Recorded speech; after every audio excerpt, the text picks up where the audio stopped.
नमस्कार, मैं हूं मनोज बनू। आप देख रहे हैं इंडिया न्यूज। आप आंकड़े हमारे, फैसला आपका। बिहार चुनाव परिणाम के बाद बिहार के मुखिया कौन होंगे, सरकार का गठन कब होगा, आरजेडी की करारी शिकस्त, ये खबर तो है, लेकिन आज एक और खबर चौंकाने वाली सामने आई। लालू प्रसाद यादव को किडनी दान करने वाली उनकी लाडली बेटी रोहिणी आचार्य का परिवार से मोह भंग हो गया है। उन्होंने परिवार छोड़ने की बात कह दी है और इसके लिए संजय यादव, रमीज का नाम लिया है। इससे पहले तेज प्रताप पार्टी और परिवार से निकल गए और फिर बिहार चुनाव में तेज प्रताप ने महागठबंधन को, या कहें कि तेजस्वी यादव को खासतौर पर नुकसान पहुंचाया। जेडीयू ने इस मुद्दे पर लालू प्रसाद यादव को घेरा और परिवार में कलह को उनकी राजनीतिक विफलता का परिणाम बताया। जेडीयू नेता नीरज कुमार ने आगे कहा कि जिस बेटी ने लालू जी के प्राण की रक्षा की, आज अगर उसके मन में टीस पैदा हुई है, वो करहा रही है और आप राजनीति में धृतराष्ट्र बन गए हैं। जिस भाई तेजस्वी यादव की कलाई पर राखी बांध चुकी है वो, तो आप कैसे चुप रह सकते हैं? इसका मतलब जख्म गहरा है। रोहिणी ने सोशल मीडिया पर पोस्ट में लिखा कि मैं राजनीति छोड़ रही हूं, अपने परिवार से नाता तोड़ रही हूं। संजय यादव और रमीज ने मुझसे यही करने को कहा था। मैं सारा दोष अपने ऊपर ले रही हूं। आपको बता दें कि संजय यादव राष्ट्रीय जनता दल से राज्यसभा के सांसद हैं और राष्ट्रीय जनता दल सुप्रीमो लालू प्रसाद के बेटे और उत्तराधिकारी तेजस्वी यादव के सबसे भरोसेमंद सहयोगियों में से एक है। अब रमीज को तेजस्वी का पुराना दोस्त बताया जा रहा है। यह भी बताया जा रहा है कि रमीज क्रिकेट के खिलाड़ी हैं। ये तमाम सारी बातें हैं, इस पर हमने कुछ सर्वे किया है, लोगों से सवाल पूछे हैं, विस्तार से इस पर चर्चा भी हम करेंगे। लेकिन उसके पहले बिहार में सत्ता की सरगर्मी, सरकार की सरगर्मी को लेकर जो तैयारियां हैं, गठन की तैयारियां हैं, वो तेज हो गई हैं। अमित शाह के घर पर, देश के गृह मंत्री अमित शाह के घर पर एक बैठक चल रही है। बैठक में मुख्यमंत्री और उप मुख्यमंत्री दोनों के नामों पर चर्चा हो रही है। नए मंत्रियों के नामों पर भी मंथन चल रहा है। बैठक में कौन कौन है आपको बता देता हूं। बैठक में जेपी नड्डा, जो कि बीजेपी के राष्ट्रीय अध्यक्ष हैं। बैठक में धर्मेंद्र प्रधान, जिन्हें कि बिहार का चुनाव प्रभारी बनाया गया था, दोनों बैठक में मौजूद हैं, मंथन कर रहे हैं, चर्चा कर रहे हैं। इधर दूसरी खबर भी ये आ रही है, दूसरी खबर आ रही है कि उधर पटना में भी बैठकों का दौर शुरू हो गया है। केंद्रीय मंत्री नित्यानंद राय और केंद्रीय मंत्री चिराग पासवान दोनों पटना में बैठक कर रहे हैं। अब इसको आप समझिए, बिहार में मुख्यमंत्री और उप मुख्यमंत्री के नाम सहित मंत्रियों के नाम के तय करने को लेकर देश के गृह मंत्री अमित शाह के निवास स्थान पर, घर पर एक बैठक चल रही है। बैठक में अमित शाह के अलावा भारतीय जनता पार्टी के राष्ट्रीय अध्यक्ष जेपी नड्डा, केंद्रीय मंत्री और बिहार के चुनाव प्रभारी धर्मेंद्र प्रधान, सम्राट चौधरी, केंद्रीय मंत्री ललन सिंह, भाजपा के राष्ट्रीय महामंत्री महासचिव विनोद तावड़े भी मौजूद हैं। जनता दल यू के कार्यकारी अध्यक्ष संजय झा बैठक से बाहर निकल गए हैं, वो चले गए हैं बैठक से।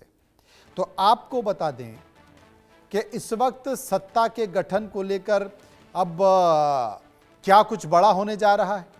संजय झा बैठक से बाहर क्यों निकले? क्या उन्होंने अपनी बातों को कह दिया है? क्या वो बिहार के लिए रवाना है या फिर बैठक में मौजूद हैं?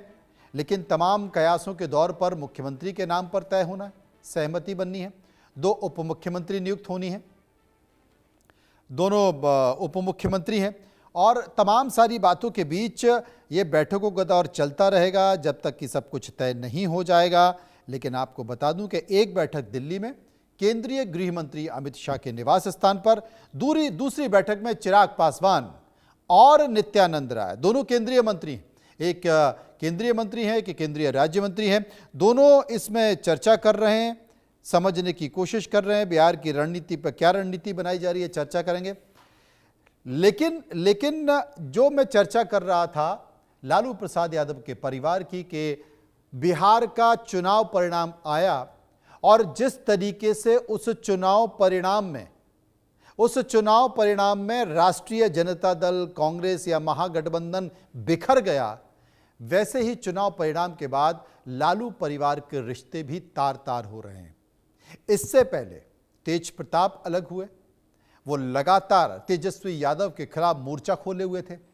अब धीरे धीरे एक एक करके परिवार के बाकी लोगों के भी बयान आ रहे हैं।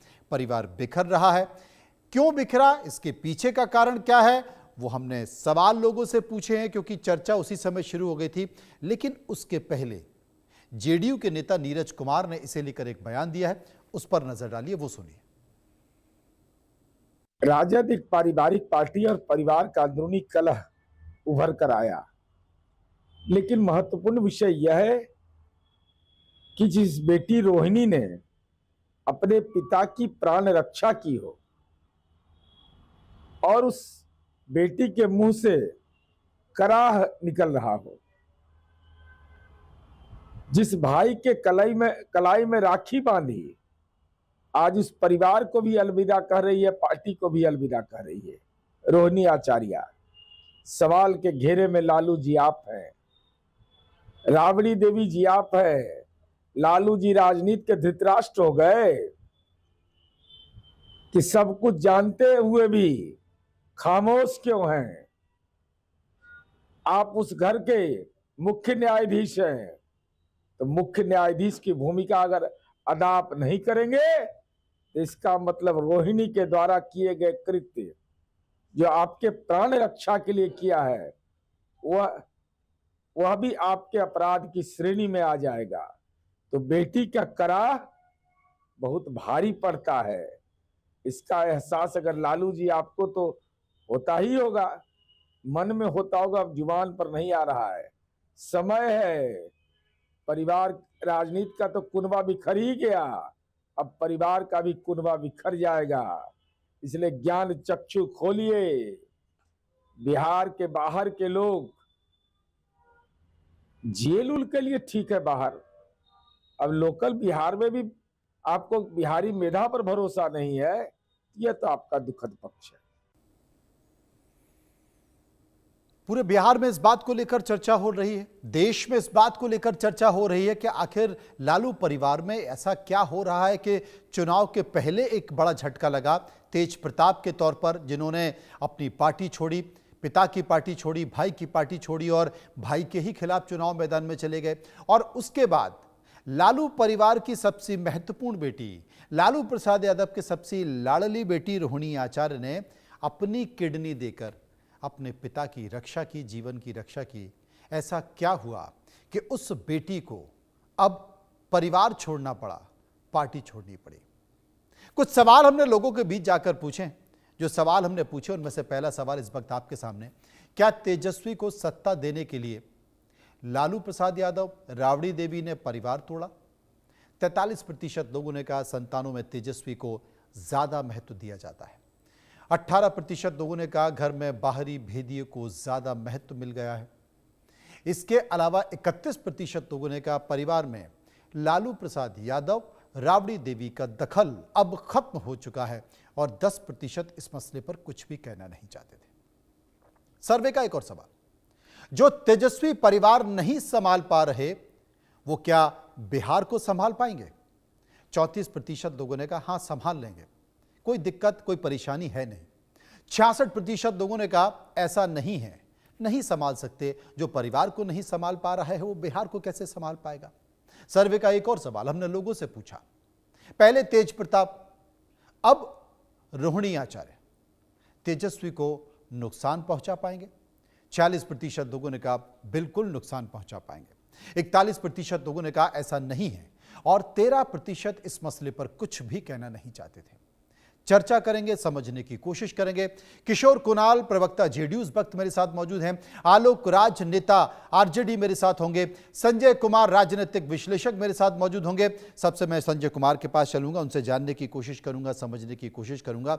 संजय जी, बिहार में जिस तरीके से अभी हम नीरज कुमार को सुन रहे थे, वो इस बात का जिक्र कर रहे थे कि बेटी की हाय या बेटी की करह बहुत ज्यादा लगती है, खासकर उस बेटी की जिसने अपने जीवन को दांव पर रखकर आपको किडनी दी, आपकी जान बचाई, तब आप सबसे बड़े जीवन के संकट में थे।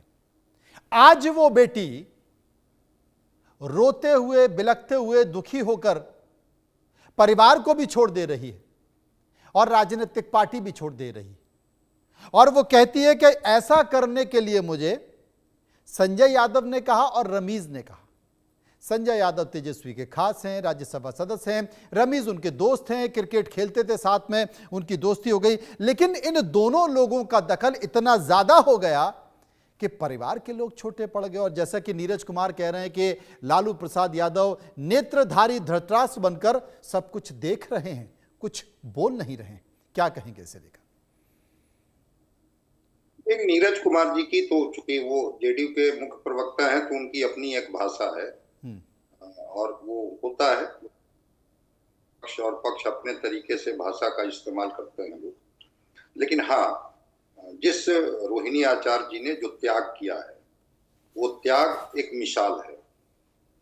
भगवान सबको वैसी बेटी दे जो पिता के उस संकट में, जब उनको किडनी के मदद से वो जीवन दान दिया जा रहा हो, न केवल वो अपना किडनी डोनेट कर बल्कि सिंगापुर में जहां उनका ट्रांसप्लांट हो रहा है वहां पर वो पूरी तरह से उनकी सेवा शुश्रूषा, अस्पताल आना जाना वो देखभाल करती है।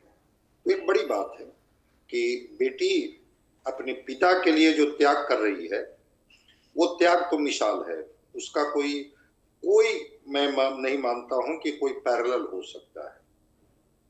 बेटियां होती हैं लेकिन ऐसी बेटियां कम होती हैं जो पिता के लिए, कि अगर पिता का जीवन हमारी किडनी देने से बच सकता है, ठीक है, वो हम लोग मेडिकल साइंस में जानते हैं कि एक किडनी भी उतना ही फंक्शन करता है जितना 2 किडनी, लेकिन फिर भी वो किडनी देने का हिम्मत तो जुटाई, हौसला तो जुटाई। और लालू प्रसाद जी स्वस्थ हैं, अभी तो ठीक ठाक लग रहे हैं। चूंकि लालू प्रसाद सर्वमान्य नेता हैं, इसलिए लालू प्रसाद की भूमिका को लेकर के नीरज कुमार जी के सवाल हो सकते हैं कि क्या लालू प्रसाद जी आरजेडी के सर्वमान्य नेता नहीं है, कि अगर परिवार टूट रहा हो, परिवार इतना नाराज हो, परिवार इतनी गुस्से में हो और परिवार इतना भावनात्मक तौर पर आहत हो, वैसी स्थिति में भी क्या लालू प्रसाद जी की चुप्पी ये नहीं बताता है कि बेटी की कोई जगह नहीं है परिवार में, या उनके निर्णय का कोई मतलब नहीं है?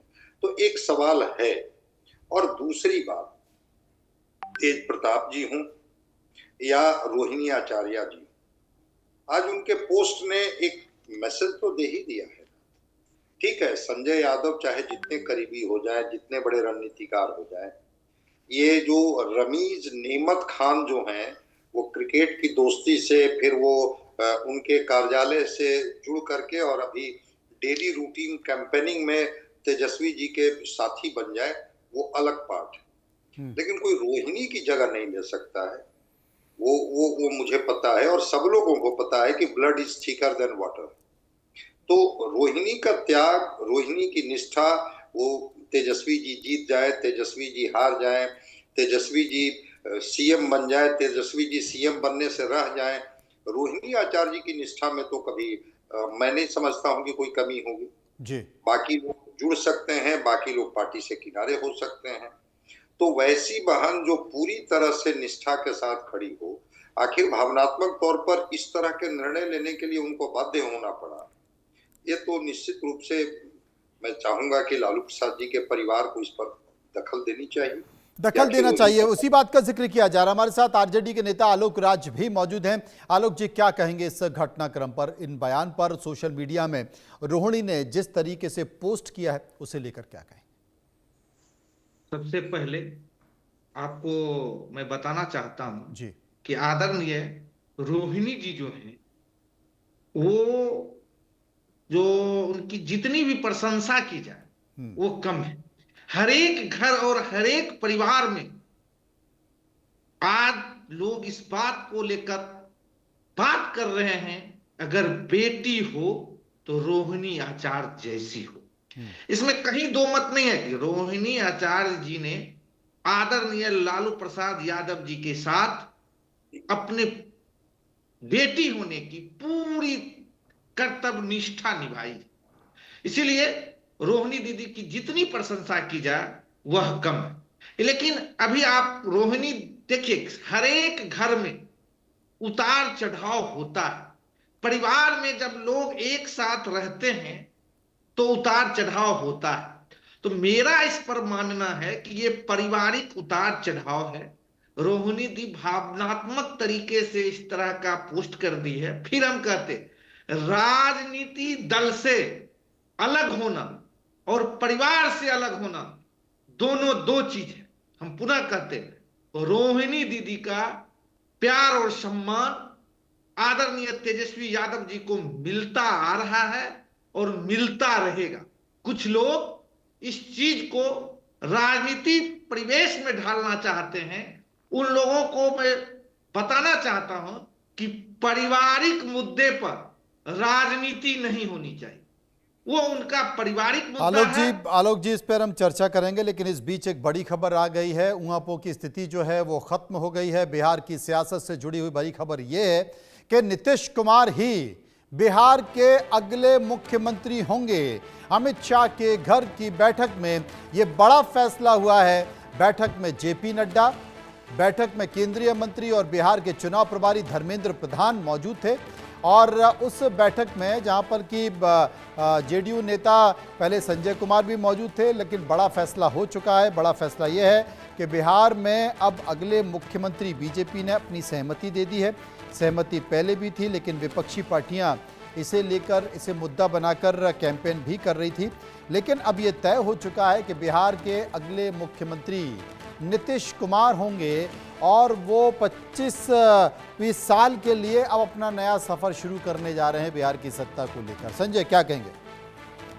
देखिए, बड़ा फैसला हुआ। केंद्रीय गृह मंत्री अमित शाह के घर पर बैठक जो हुई है, उसमें जो जेडीयू के कार्यकारी अध्यक्ष संजय झा ने बयान दिया है कि बैठक में बड़ा फैसला हो चुका है। बीजेपी और एनडीए की तरफ से बड़ा फैसला हुआ है कि बिहार के अगले मुख्यमंत्री नीतीश कुमार ही होंगे और मुख्यमंत्री के नाम का ऐलान कभी भी हो सकता है, क्योंकि एनडीए के नेताओं की तरफ से बैठक में यह फैसला लिया जा चुका है और जिसपे जेडीयू बीजेपी नेताओं के साथ सहमति बन चुकी है। उधर बीजेपी के नेता और केंद्रीय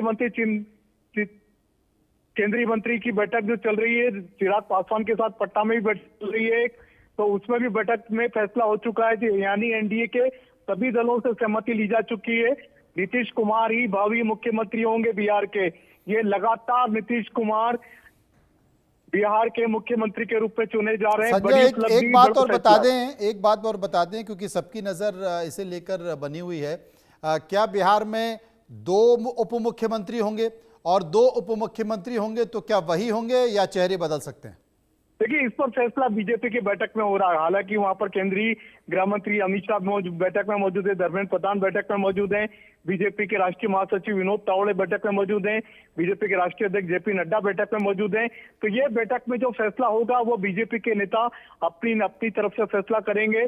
2 डिप्टी सीएम पिछली बार भी दिए थे, 2 डिप्टी सीएम इस बार भी बनाए जाएंगे, लेकिन कितने मंत्री बनेंगे, कौन कौन सा मंत्रालय किस किस को मिलेगा, इस बात का फैसला अभी होना है।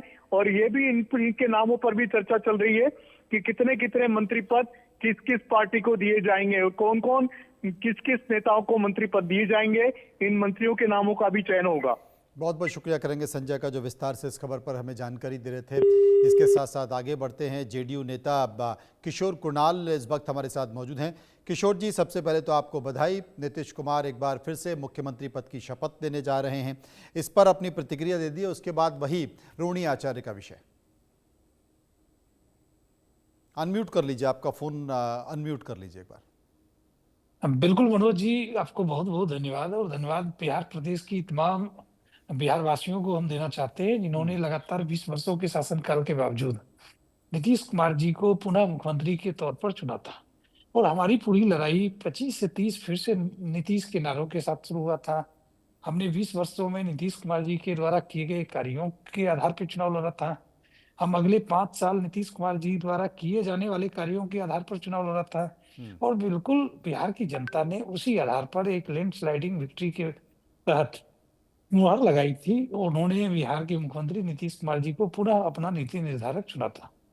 ये वाकई खुशी की बात है, ये एक गर्व की भी बात है कि नीतीश कुमार जी लगातार अगले 5 साल के लिए बिहार के मुख्यमंत्री के तौर पर नामित किए जा चुके हैं और हम समझते हैं कि बिहार के लोग अब सुकून के साथ सुशासन का आनंद लेते रहेंगे। जिस प्रकार से वो पिछले 20 वर्षों से लेते रहे हैं, उसी प्रकार से अगले 5 वर्षों के लिए सुकून के साथ सुशासन का आनंद लेते रहेंगे। जी धन्यवाद।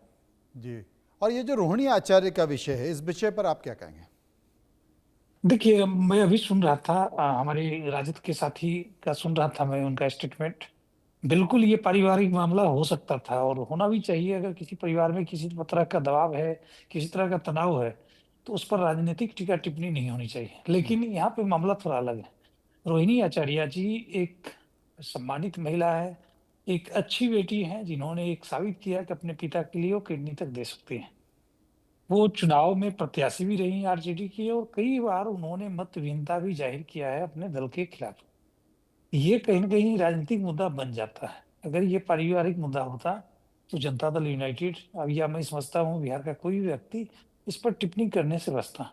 लेकिन यह समझने की जरूरत है कि राष्ट्रीय जनता दल, जिसको लालू प्रसाद यादव जी पिछले 29 साल से राष्ट्रीय अध्यक्ष के तौर पर सिंचित कर रहे हैं, उसको मार्गदर्शन दे रहे हैं, उसी राजद को एक राज्यसभा सांसद या एक कोई अदना सा आदमी जिसका नाम पहली बार बिहार के परिवार नहीं है, वही लोग निकाला है हमको परिवार से, क्योंकि रिस्पॉन्सिबिलिटी लेना नहीं है उनको। पूरा दुनिया बोल रहा है जो चाणक्य बनेगा, तो चाणक्य से आप सवाल पूछिएगा। जब कार्यकर्ता चाणक्य से सवाल कर रहा है, पूरा देश दुनिया सवाल कर रहा है कि पार्टी का ये ऐसा हाल क्यों हुआ। अब जब संजय रमीज इन लोग का नाम लीजिए तो आपको घर से निकाल दिया जाएगा, आपको बदनाम किया जाएगा, आपको गाली दिलवाया जाएगा, आपके ऊपर चप्पल उठा करके मारा जाएगा। दीदी तेज प्रताप जी भी दीदी उनके साथ भी गलत हुआ दीदी। आप जो बयान सुन रहे थे, ये बयान किसी और का नहीं है, बल्कि ये बयान रोहिणी आचार्य का है, जो कि एयरपोर्ट पर जा रही हैं, एयरपोर्ट के अंदर घुस रही हैं और बाकायदा मीडिया के तमाम साथियों के साथ उन्होंने जो अपनी पीड़ा का दर्ज की है, वो बाकी चौंकाने वाली है। वो ये कहती हैं कि उस घर में अगर आप कोई बात उठाएंगे तो आपको गाली दी जाएगी, आपको चप्पल उठा के मारा जाएगा। अब इतनी पीड़ा और इतना दर्द, आलोक राज जी, बात केवल इस बात तक नहीं है कि आपका अपमान किया गया, बात यह है कि रोहिणी आचार्य ने एयरपोर्ट पर मीडिया के सामने कहा है कि आप उस घर में कोई आवाज नहीं उठा सकते। जो दो बाहर के लोग हैं, जिसमें संजय यादव और रमीज हैं, वो जो चाहेंगे उसी घर में वो होगा। और खुद रोहिणी, मैं अपने प्रोड्यूसर से कहूंगा कि एक बार फिर उस बयान को सुनना है। और रोहिणी आचार्य इस बात का जिक्र कर रही हैं, रोहिणी आचार्य इस बात का जिक्र कर रही हैं कि अगर आप वहां पर कोई भी बात उठाते हैं तो आपको गाली दी जाएगी, आपको चप्पल उठा के मारा जाएगा। यह बड़ी बात है और यह बयान एयरपोर्ट पर रोहिणी आचार्य ने दिया है। मुझे लगता है कि बड़ा दुखद है ये बयान। संजय कुमार, राजनीतिक विश्लेषक, मेरे साथ मौजूद हैं। संजय जी, अभी तो हम सोच रहे थे कि रोहिणी शायद सामान्य तौर पर नाराज हैं, लेकिन उन्होंने ये साफ तौर पर कह दिया कि अपने आप को चाणक्य समझने वाले संजय यादव और रमीज जो है वो उन्होंने पूरा कब्जा कर रखा है एक तरह से। और उस घर में, वहां पर अगर आप अपनी कोई भी बात उठाते हैं, कोई भी बात करते हैं, तो आपको गालियां दी जाएंगी, आपको चप्पल उठा के मारा जाएगा। बड़ा आश्चर्यजनक बयान है और मतलब मैं स्तब्ध हूं इस बयान को सुनकर। नहीं, वो पीड़ा है उनकी और उस पीड़ा को वो रोक नहीं पाई। होता क्या है कि परिवार के अंदर की चीजों को लोग कोशिश करते हैं रोकने का, लेकिन शायद वो सीमा पार कर गई होगी और इसीलिए तो वो कह रही हैं। ट्विटर में हैंडल पर भी मैंने देखा, ट्वीट जो की है उसमें कही कि मेरे ऊपर दबाव बनाया जा रहा था कि आप पार्टी छोड़ दीजिए, आप परिवार से अलग हो जाइए। और फिर आज तो वो पीड़ा का क्लाइमेक्स था जिसमें वो कह रही है कि अगर हम घर में कोई बात भी करते हैं संजय यादव और रमीज के खिलाफ, तो फिर वो बात के इतने रिएक्शंस होते हैं कि फिर तो बता रही हैं गाली से लेकर के और चप्पल से पिटाई की बात तक कर रही है। इसका मतलब है कि उस घर में रोहिणी आचार्य बिल्कुल इस तरह से हर्ट हुई हैं, इस तरह से उनको किनारे कर दिया गया है, उनकी बातों को अनसुनी कर दी गई है, या कभी कोई सवाल उठाई होगी, बात की होगी, होता है कि भाई रणनीति को लेकर के, अपने भाई को मुख्यमंत्री बनाने को लेकर के, पार्टी कैसे मजबूत हो इसको लेकर के। चूंकि रोहिणी आचार्य एक सामान्य बेटी नहीं है, वो तो छपरा से चुनाव लड़ी है, राजनीतिक उनकी सक्रियता है, तो स्वाभाविक है कि जब राजनीतिक सक्रियता है, राजनीतिक भागीदारी है, तो पार्टी को लेकर के राय तो दे ही सकती है ना। लेकिन वो कह रही है कि राय आपको देने दिया जाएगा तब ना, अगर आप राय देंगे और राय में कहेंगे कि देखिए थोड़ी उनकी राय को आप सुनिए लेकिन मेरी राय को भी सुनिए, तो इसके बाद जो शब्द हैं वो तो आपने सुनाया, वो तो विजुअल बहुत है। दुखद है, बहुत दुखद है। आलोक राज आरजेडी नेता मेरे साथ मौजूद हैं। आप आलोक जी, जो उन्होंने सोशल मीडिया पर ट्वीट किया उसमें इतनी तलखी, इतनी पीड़ा, इतना दर्द और रिश्तों की इतनी टूटन नहीं थी। लेकिन अभी क्योंकि हमने ये बयान जो है, जैसे ही हमारे पीसीआर के साथियों ने देखा कि रोहिणी आचार्य एयरपोर्ट पर जा रही हैं, मुझे लगता है कि शायद पटना से वो फ्लाइट पकड़ रही होंगी, जैसे ही वो एयरपोर्ट में गई तो मीडिया के लोगों ने कैमरा लगाया। उन्होंने साफ तौर पर कहा कि जो लोग चाणक्य बनते हैं, इन्हीं संजय कुमार और रमीज के नाम का जिक्र उन्होंने किया कि अगर आप उस घर में कुछ बात कह रहे हैं तो आपको गाली तक दी जा रही है, आपको चप्पल उठाकर मारने की बात की जा रही है, ऐसे घर में रुककर क्या किया जाए। ये तो वाकई बड़ा अजीब सी स्थिति है। एक ऐसी बेटी अपने घर पर, अपने घर से बेरुखी के साथ रुखसत हुई है, जिसने अपने पिता को किडनी देकर अपने पिता की जान बचाई, और तेजस्वी खुद इस बात को स्वीकार करते रहे। लेकिन ऐसी बेटी का अपमान, इतना अपमान, वो भी बाहरी लोगों पर। तो मैं आपसे पूछना चाहता हूं, क्या कहेंगे ऐसे संजय यादव के बारे में और क्या कहेंगे ऐसे रमीज के बारे में?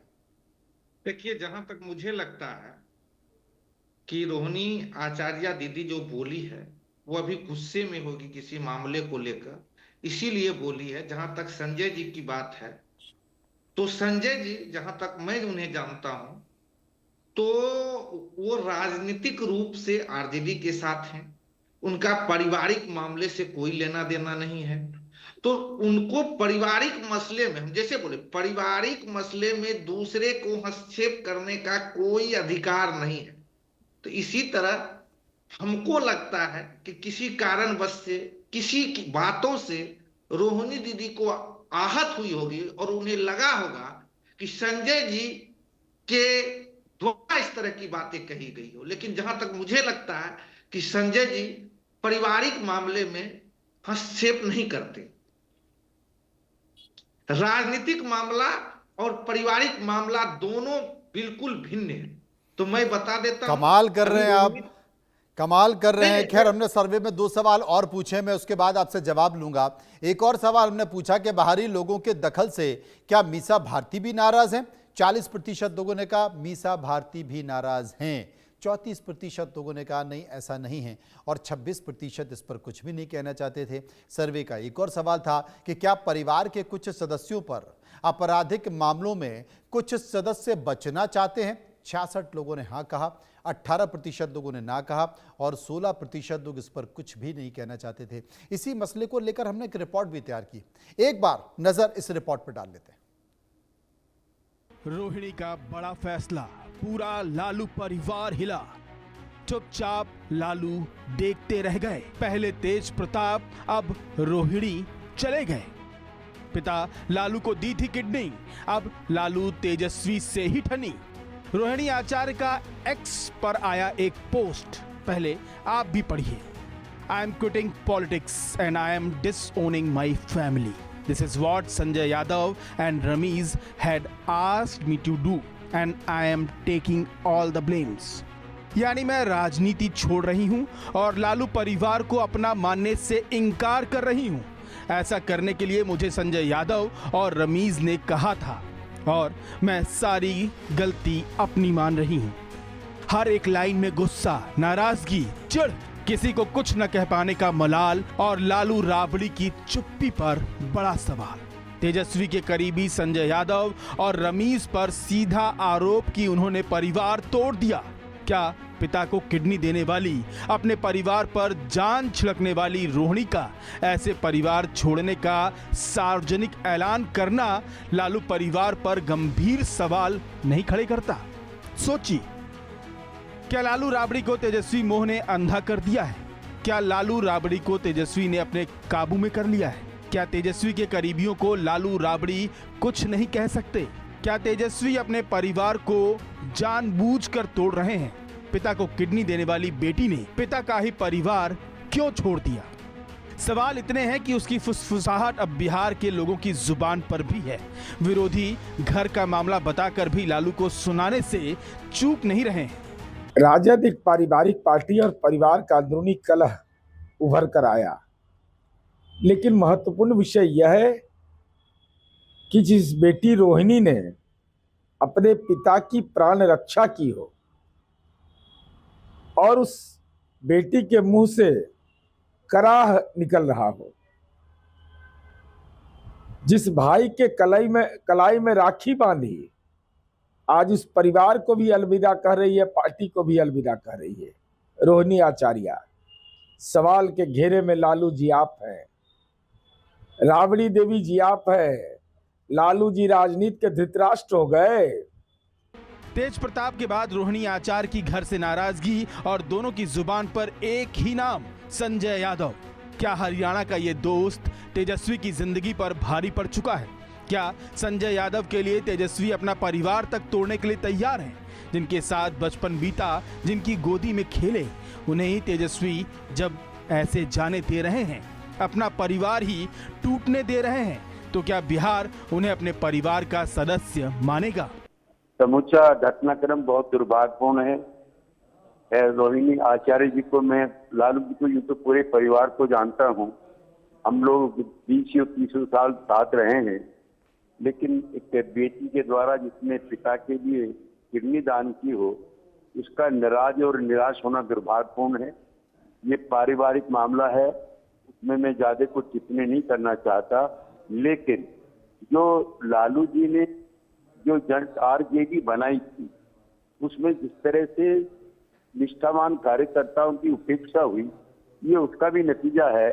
और उनकी सुपुत्री खुद राजनीति से संन्यास लें, जिन्होंने पिछला लोकसभा का चुनाव लड़ा था, और दूरी बना लें, ये आने वाले भावी जो खतरे और संभावनाएं हैं उसको भी दर्शाता है। यद्यपि मैं उनके परिवार के स्वास्थ्य की शुभकामना करते हुए, जो आने वाली राजनीति है उसमें परिवार में बिखराव होगा, और जो extra constitutional power of centre हैं उनके विरुद्ध जिस तरह का वातावरण पूरे आरजेडी में बना है, उसके नतीजे भी आरजेडी के नेतृत्व को देख लिए भुगतने पड़ेंगे। तेज प्रताप की एक फोटो बाहर आई और तेज प्रताप को परिवार और 6 साल के लिए पार्टी से निकाल दिया गया। तेज प्रताप इसे साजिश करार देते रहे, जयचंद का जिक्र करते रहे, लेकिन किसी ने उनकी नहीं सुनी और उसका नतीजा बिहार के चुनावों में दिख गया। खुद तो चुनाव हारे ही, लेकिन तेजस्वी की छवि को भी नुकसान पहुंचा दिया। जो भाई का नहीं हुआ वो बिहार का क्या होगा, ये सवाल उठे। तेज प्रताप निकाले गए और रोहिणी ने छोड़ दिया।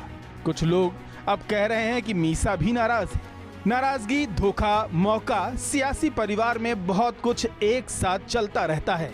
उसे समझने और समझाने के लिए पहले किसके पास क्या है वो समझिए। लालू यादव आरजेडी के राष्ट्रीय अध्यक्ष, तेजस्वी आरजेडी के घोषित उत्तराधिकारी, सीएम उम्मीदवार थे।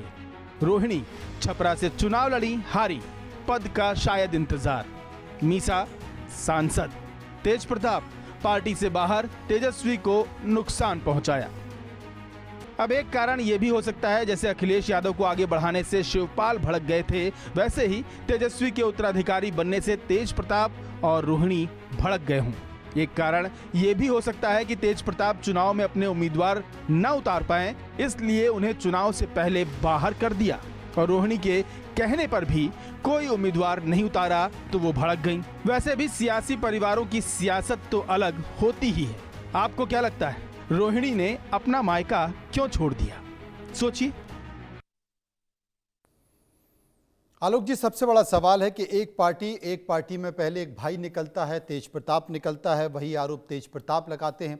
ठीक उसके बाद जब चुनाव खत्म होते हैं, मुझे लगता है कि शायद संयम के साथ ये बयान रोहिणी चलते चुनाव में भी दे सकती थी क्योंकि उनके साथ ये हो रहा था, चलते चुनाव में ये घट रहा था, तो ये बयान वो चलते चुनाव में भी दे सकती थी, लेकिन शायद उन्होंने संयम बरता। हो सकता है कि माता पिता ने उन्हें समझाया हो, इसलिए वो उस समय नहीं बोली, लेकिन अब चुनाव खत्म होने के बाद घर छोड़कर जा रही हैं, उनकी पीड़ा है। ये जो बाहर के लोग हैं, तेज प्रताप, फिर उसके बाद रोहिणी की नाराजगी, और मुझे लगता है कि आने वाले समय में मीसा की भी राजनीति नाराजगी आ सकती है। हालांकि मीसा थोड़ा पॉलिटिकली मैच्योर हैं, लेकिन देर सवेरे उनकी भी नाराजगी आएगी। दो बाहर के लोग घर के अंदर, घर के फैसलों में और राजनीति में इतना दखल दे रहे हैं कि लालू प्रसाद यादव भी कुछ नहीं बोल पा रहे हैं, राबड़ी भी कुछ नहीं बोल पा रही हैं, और मीसा अगर चप्पल उठाकर मारने की बात कर रही हैं तो वो संजय और रमेश कर नहीं रहे होंगे। हो सकता है कि उनका आरोप ये तेजस्वी पर हो। देखिए, मैं इस संदर्भ में बताना चाहता हूं कि रोहिणी दीदी और तेज प्रताप जी दोनों का दो मामला। तेज प्रताप जी को जो है हमारे आदरणीय राष्ट्रीय अध्यक्ष जी ने अपने दल से निष्कासित किया। क्यों किया है ये पूरे बिहार जानती है, तो इस चीज की सफाई देने की जरूरत नहीं। लेकिन जहां तक रोहिणी दीदी का मामला है, तो मैं, आप लोगों ने कहा कि पारिवारिक कहला, टिकट की बंटवारी फला, मैं इस संदर्भ में बोलना चाहता हूं कि रोहिणी आचार्य जी को इस तरह के किसी मसले से कोई लेना देना नहीं। वो पिता के प्रति वफादार है, भाई के प्रति भी वफादार, लेकिन पारिवारिक कलह, परिवार में कभी भाई बहन, आप भी अगर होंगे तो आपको भी अपने भाई बहन में कभी ना कभी खटपट हुआ। तो ये परिवार, अरे आलोक जी, यहाँ पर भाई बहन का मसला नहीं है, यहाँ पर संजय यादव और रमेश का मसला है। वो भी संजय यादव रमेश का जिक्र कर रही हैं, तेज प्रताप भी संजय यादव का जिक्र कर रहे थे। पारिवारिक मामला में उन लोगों को भी दखलंदाजी नहीं करनी चाहिए, कर रहे हैं ना। और हम जहां तक पहले भी बोले हैं, वो लोग ऐसा किए भी नहीं होंगे। ये अभी कुछ होगा, अपना रोहिणी जी का अपना गुस्सा होगा, वो अपने गुस्से का इजहार कर रही है, और हम बता देते हैं किशोर कुणाल जी, भाई बहन का अटूट देखिए, मैं किशोर कुणाल जी, बात तो बहुत आगे निकल गई है, क्योंकि रोहिणी ने तो ये तक कह दिया कि कुछ भी कहोगे तो चप्पल उठा के मारने की बात की जाती है। देखिए आलोक जी की भावनाओं का, भाई बहन का टूट प्रेम हो जाइए, वो ठीक है किशोर जी को, भाई बहन के प्रेम का कोई जोर नहीं है। तो इसीलिए आप लोगों ने जो कहा, और मुझे पूर्ण विश्वास है कि आदरणीय रोहिणी दीदी तेजस्वी यादव जी से बड़े हैं। अरे चली गई है वो एयरपोर्ट पे, फ्लाइट में बैठ चुकी हैं। आलोक जी की भावनाओं का सम्मान है, ये कहीं ना कहीं पोस्चरिंग कर रहे हैं, बचाने का प्रयास कर रहे हैं कि दल का कार्यकर्ता, दल का नेता वही करता है। सवाल ये है कि सामाजिक न्याय के मसीहा कहे जाने वाले लालू प्रसाद यादव जी क्या एक पारिवारिक न्याय नहीं कर पा रहे हैं?